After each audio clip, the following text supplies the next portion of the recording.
যারা আসলে ফেইলিওর হয়ও, রিজেকশন হয়েও এজেন্সির প্রতি, আমাদের প্রতি, স্টাডি উইন্ডোর প্রতি কোনো কমপ্লেন থাকে না। অ্যান্ড তারা ফার্দার যদি কোনো কন্টেন্টে কাজ করতে চায়, অন্য এজেন্সিতে না গিয়ে তারা স্টাডি উইন্ডোর সাথে কাজ করতে চায়।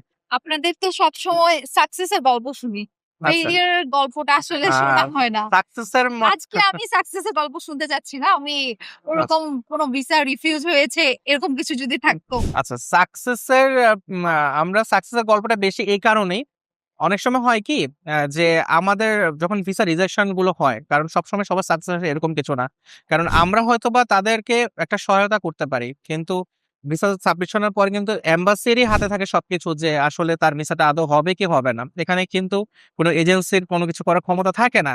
এজেন্সির ক্ষমতা যতটুকু থাকে, প্রপারলি তার সবকিছুকে সাবমিট করা এন্ড গাইডেন্সটা দেওয়া।